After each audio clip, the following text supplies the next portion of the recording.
US Iran war latest update market పై ఎలా effect చూపిస్తుందో చూద్దాము. Hello friends, welcome to LTP Telugu trader.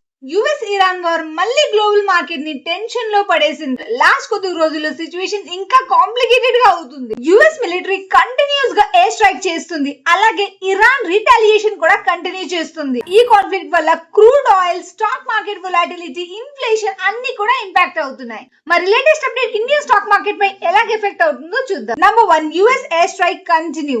అంటే యుఎస్ మిలిటరీ లేటెస్ట్ గా ఇరాన్ మిలిటరీ టార్గెట్స్ మీద మరొక రౌండ్ ఎయిర్ స్ట్రైక్ చేసింది. రిపోర్ట్స్ పరంగా aircraft hangars, drone storage facility, missile related infrastructure ని టార్గెట్ చేసింది. ఇది 11th కాన్సిక్యూటివ్ నైట్ ఆపరేషన్ లో పార్ట్ అని ఇంటర్నేషనల్ మీడియా రిపోర్ట్ చేస్తుంది. యుఎస్ ఆబ్జెక్టివ్ ఏంటంటే ఇరాన్ మిలిటరీ కేపబిలిటీస్ ని వీక్ చేయడం. కానీ ఇరాన్ కూడా రిటాలియేషన్ కంటిన్యూ చేస్తుంది కాబట్టి కాన్ఫ్లిక్ట్ ఇమీడియట్ గా ఎండ్ అయ్యే పరిస్థితి అయితే మనకు కనిపించట్లేదు. ఇరాన్ సైడ్ నుంచి స్ట్రాంగ్ రెస్పాన్స్ అయితే వచ్చింది. ఇరాన్ బ్యాగ్డ్ ఫోర్సెస్ డ్రోన్స్ మరియు మిసైల్స్ తోని గల్ఫ్ రీజియన్ లో ఉన్న యుఎస్ మిలిటరీ ఫెసిలిటీస్ ని టార్గెట్ చేసింది ఇరాన్. ఈ అటాక్స్ వల్ల మొత్తం మిడిల్ ఈస్ట్ సెక్యూరిటీ పై కన్సర్న్స్ పెరిగాయి. ఈ కాన్ఫ్లిక్ట్ రెండు కంట్రీస్ కాకుండా గల్ఫ్ రీజియన్ మొత్తం కూడా స్ప్రెడ్ అయింది. మిడిల్ ఈస్ట్ లో రిస్క్ పెరగడం వల్ల ఇన్వెస్టర్స్ కొంచెం టెన్షన్ లో ఉన్నారు. Because biggest concern oil. Strait of Hormuz region లోని సెక్యూరిటీ రిస్క్ పెరగడం వల్ల షిప్పింగ్ మూవ్మెంట్ ఎఫెక్ట్ అవుతుంది.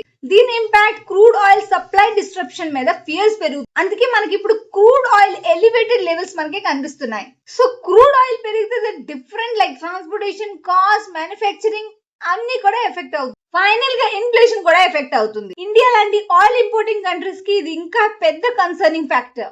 ఇండియన్ స్టాక్ మార్కెట్ ఇన్వెస్టర్స్ ఇప్పుడు బ్రెంట్ క్రూడ్ ఆయిల్ ని క్లోజ్ గా మానిటర్ చేస్తున్నారు. Oil marketing companies, airlines, paint companies, chemical companies కి ఇంపాక్ట్ కాస్ట్ ఇంక్రీజ్ అయ్యే ఛాన్స్ ఉంది.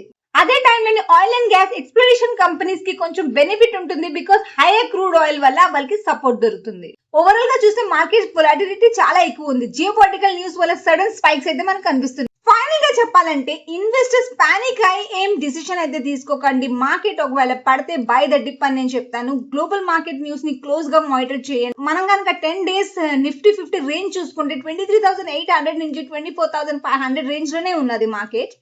లైక్ లో అయితే బ్రేక్ చేయట్లేదు. బికాస్ ఇది మనకి 11th consecutive day war reach అయినా సరే మార్కెట్ అయితే లోని బ్రేక్ చేయట్లేదు. బట్ మనకి వార్ ఇంకా ఎంత ఇంటెన్సిఫైడ్ అవుతుందో మనకి ఇంకా ఫ్యూచర్ లో తెలీదు. బట్ డెఫినెట్లీ మార్కెట్ అయితే కిందకి పడితే డెఫినెట్లీ అది మనకి రీబౌన్స్ అవుతుంది. సో ఆపర్చునిటీ దొరికితే బై ద డిప్ అని as a long term investor గా నేను చెప్తాను. సో ఇలాంటి మార్కెట్ రిలేటెడ్ న్యూస్ గురించి నా ఛానల్ కి సబ్స్క్రైబ్ చేయండి, నా వీడియోకి లైక్ చేయండి, షేర్ చేయండి. మళ్ళీ మనం మంచి కలుద్దాం. అంటే బై, టేక్ కేర్.